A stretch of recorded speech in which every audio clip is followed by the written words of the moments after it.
तो हेलो बच्चों, स्वागत है फिर से आपको हमारे YouTube channel HK Pro Plus FF sir में। तो आज की वीडियो के माध्यम से हम सीखेंगे प्रकाश क्या है एवं प्रकाश के स्रोत क्या हैं और प्रकाश की गुण क्या हैं। तो चलिए उस वीडियो को शुरुआत करते हैं। पहला हम सीखेंगे प्रकाश के बारे में। प्रकाश होती क्या है? प्रकाश ऊर्जा का वह रूप है। देखिए ध्यान से सुनिए, प्रकाश ऊर्जा का वह रूप है जो हमारी आंखों पर दृष्टि संवेदना उत्पन्न करती है, जिसकी सहायता से हमें वस्तुएं दिखाई देती है। अर्थात कहने का तात्पर्य यह है कि प्रकाश एक ही ऐसी ऊर्जा है जो हमारी आंखों पर दृष्टि संवेदना उत्पन्न करती है, जिसके कारण हम वस्तुओं को देख सकते हैं। चलिए आगे चलते हैं। जब प्रकाश किसी वस्तु पर आपतित होती है तो वह परावर्तित होकर हमारी आंखों तक पहुंचती है, जिसके फलस्वरूप हम वस्तु को देख पाते हैं। जैसे कहने का यह मतलब है कि प्रकाश हमारी पहले आंखों पर डायरेक्ट नहीं आती है। पहले प्रकाश किसी वस्तु पर जाती है, फिर वहां से वस्तु से होते हुए हमारी आंखों तक आती है। जैसे यहाँ पर मान लीजिए यहाँ पर सूर्य की किरणें हैं और हमारा यहाँ पर एक वस्तु रखी है। इधर मान लीजिए हमारे ये आइस है, अच्छा नहीं बना है, फिर भी समझ लीजिएगा। पहले प्रकाश इस वस्तु पर जाएगी, फिर ये हमारी आंखों पर आएगी। इधर क्या होगी? परावर्तित होकर, समझ रहे हैं आप, परावर्तित होकर हमारी आंखों तक पहुंचती है, जिसके फलस्वरूप हम वस्तुओं को देख पाते हैं। यही प्रकाश है।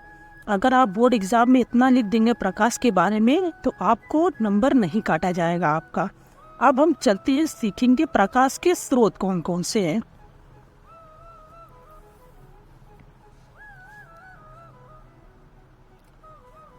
प्रकाश के स्रोत दो प्रकार के होते हैं। एक प्राकृतिक स्रोत होता है और एक मानव निर्मित।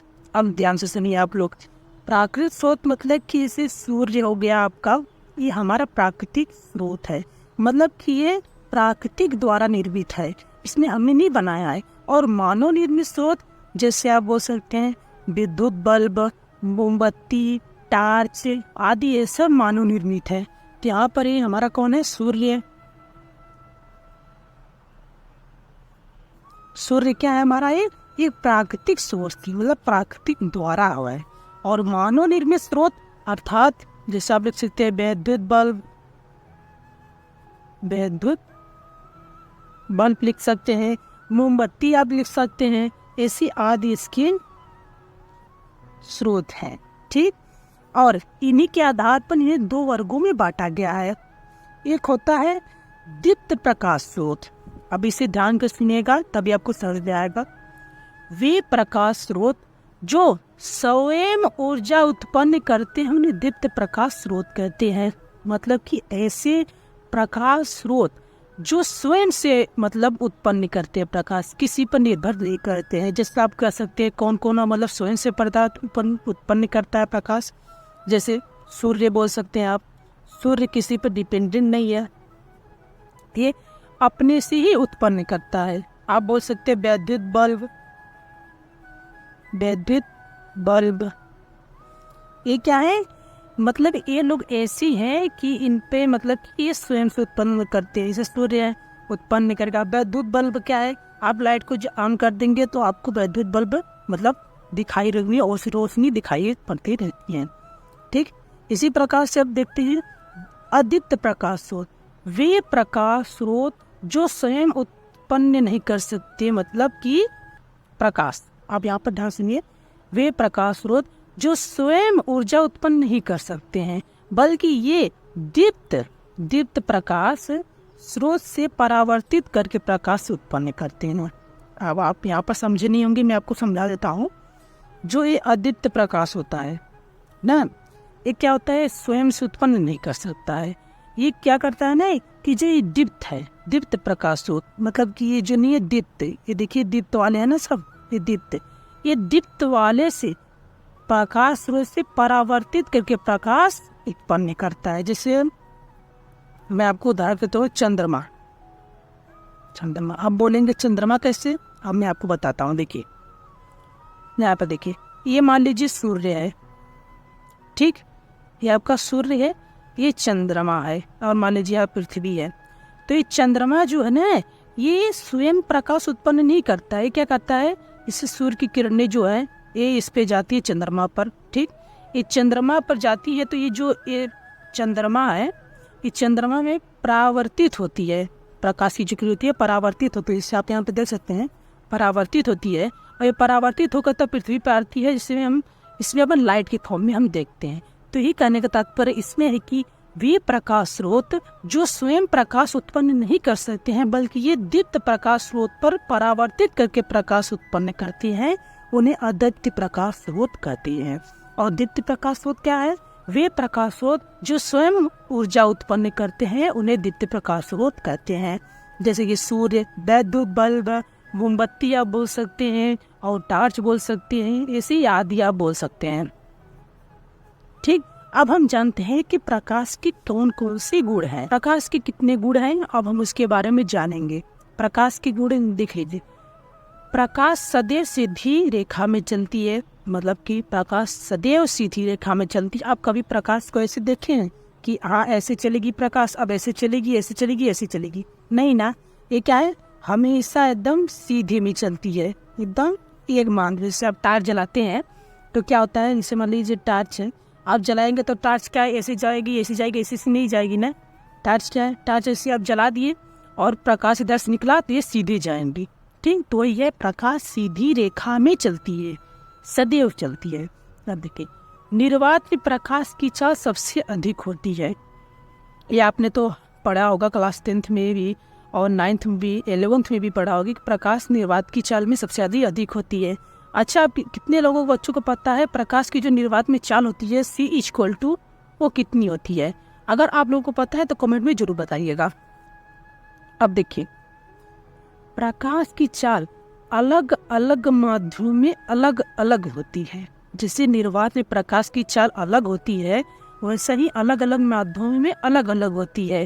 तो देखिए, निर्वात में प्रकाश की चाल कुछ और होती है, जल में कुछ और होती है, और जैसे ही अलग अलग माध्यम जैसे होते हैं, जैसे जल अलग माध्यम है आपका, निर्वात अलग माध्यम है, ऐसे अलग अलग माध्यमों में प्रकाश की चाल अलग अलग होती है। आप बोलेंगे कि निर्वात होता क्या है, निर्वात के बारे में हम जान लेते हैं। हम निर्वात ये ऐसा माध्यम है जहाँ पर कोई कण ना हो, कुछ ना हो, उसी निर्वात कहती है। मतलब कि एकदम खाली स्थान हो, वहीं पर प्रकाश की सबसे अधिक चाल होती है। वहाँ पर आप प्रकाश को ले जाएंगे तो बहुत तेजी से प्रकाश की चाल मतलब सबसे अधिक होती है। अब देखिए नेक्स्ट पॉइंट, प्रकाश किरणों के रूप में चलती है। प्रकाश सदैव किस में चलती है, किरण के रूप में। मतलब देखिए ये ऐसे चलेंगे, किरण के रूप में चलेंगी। आप टार्च और जलाएंगे तो आप देखेंगे ये किरण के रूप में चलेंगी।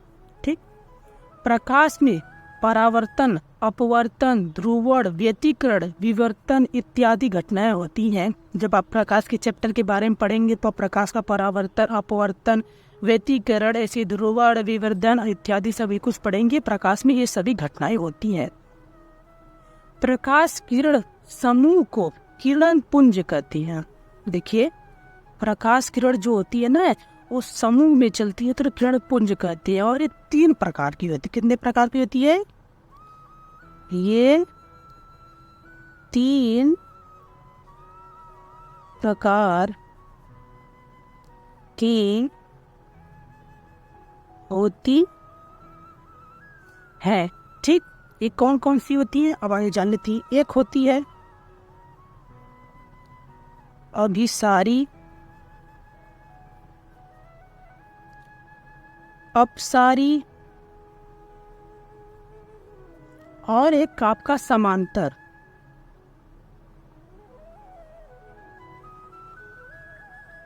ठीक, आप इनकी 3 प्रकार होते हैं। अब इनके बारे में जान लेते हैं कि 3 प्रकार की होती है तो ये होते क्या है।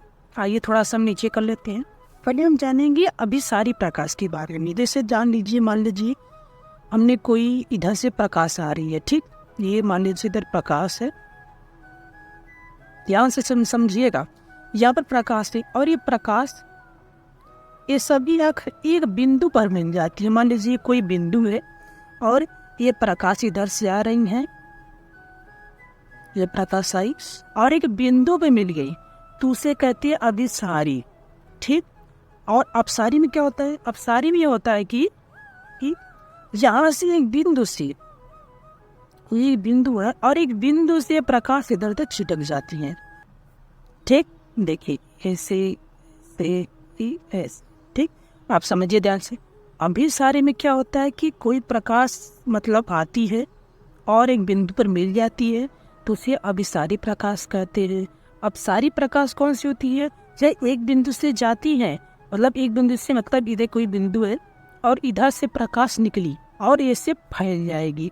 मतलब ऐसी यहाँ मान लीजिए कोई बिंदु है मतलब ये बिंदु, और ऐसे ऐसे इधर उधर कर ये फैल गई, तो उसे अब सारी प्रकाश मतलब पुंज किरण कहते हैं। ठीक, और समांतर में आप जानते होंगे कि मतलब समान, ये मतलब प्रकाश इधर है, इधर प्रकाश है, तो ये क्या समांतर चल रही है।